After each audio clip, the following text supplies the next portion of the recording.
Land Ownership in Jamaica, A Brief History, by Jamaica Homes, published on August 27, 2025. With the recent commemoration of emancipation in Jamaica, one cannot help but reflect on what land truly meant for the newly freed in 1838.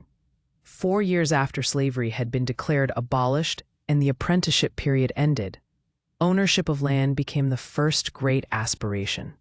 It was not simply soil to till, but dignity, permanence, and the promise of independence. Now, more than 150 years later, so much has changed, yet so much remains the same. This, then, is not just the history of ownership. It's the story of how Jamaicans have fought, built, and legislated their way into a modern land system that still bears the scars of its past. Cusp of emancipation, 1830 to 1837. On the brink of freedom, men like Baptist minister James Phillippo and his fellow missionaries William Knibb and Thomas Burchell set their minds not only on emancipation, but on permanence. They understood that freedom without a home was only partial freedom. And so, in anticipation, they purchased tracts of land. Sligaville in 1835 being the very first free village. Here, the newly emancipated could live without fear of eviction, build modest homes, plant food, and establish trades. It was a small seed, but one that germinated across the island in the years that followed. Full freedom, 1838. When freedom finally came in 1838, the euphoria was tempered by the reality of access. Crown lands, those held by the British monarch, were largely mountainous and unfit for settlement. Back lands on abandoned estates were left idle, while fertile estates remained firmly in the hands of the planter class. Freedmen could rent, yes, but rents were high and security of tenure was poor. Yet still, they carved out spaces, often in defiance of landlords, driven by the conviction that the land was the foundation of their newfound liberty.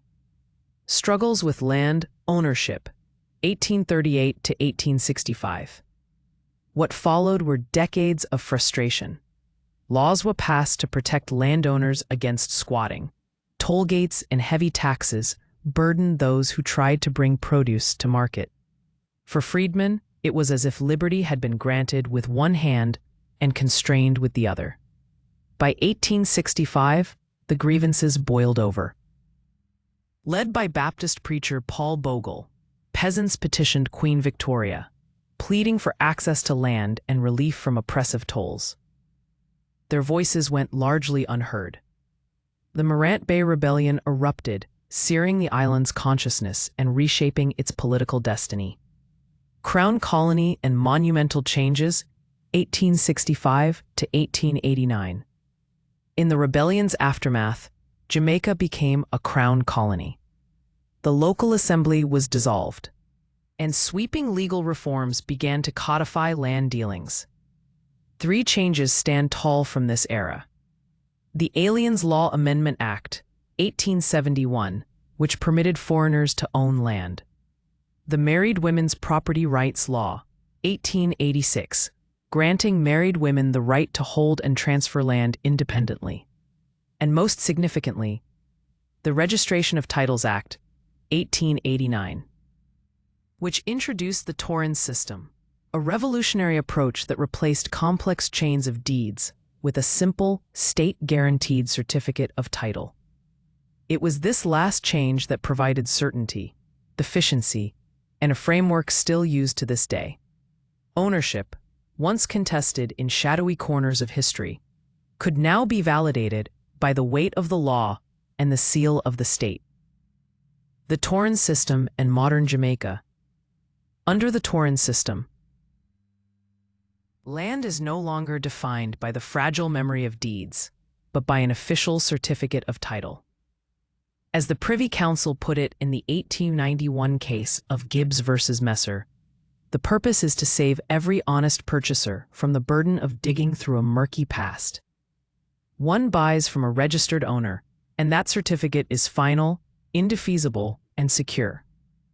Yet, despite its brilliance, the system has not embraced the entire island. To this day, around 40% of Jamaica's lands remain unregistered. Titles exist in pockets. In others, generations have passed down land informally, without the protection or clarity that registration provides. Where we stand today, Jamaica's story of ownership is therefore unfinished. On one hand, we have a system of registered land, grounded in law, designed for certainty. On the other, there are unregistered lands, where ownership is recognized in practice but not secured in title. This duality, formal and informal, registered and unregistered, shapes the modern Jamaican landscape. And yet, programs such as those under the Land Administration and Management Division are bringing hope. They extend the promise that every farmer, every family, every person who calls a piece of land their own can one day have a certificate to prove it. Closing reflections from Sligaville to Spanish Town. From Morant Bay to Kingston, this story has always been about more than just acreage or boundaries. Land in Jamaica has carried the weight of freedom, rebellion, law, and aspiration. It has sparked conflict, inspired legislation, and shaped communities. And while the journey from emancipation to registration is far from complete, one truth remains constant. Land is not merely property. It is the sea, canvas upon which Jamaicans have painted their freedom, their families, and their future. Disclaimer: this article is intended for informational and educational purposes only. It provides a general overview of the history of land ownership and development in Jamaica and does not constitute legal advice. Readers are encouraged to seek professional guidance for matters relating to property law, land titling, or real estate transactions.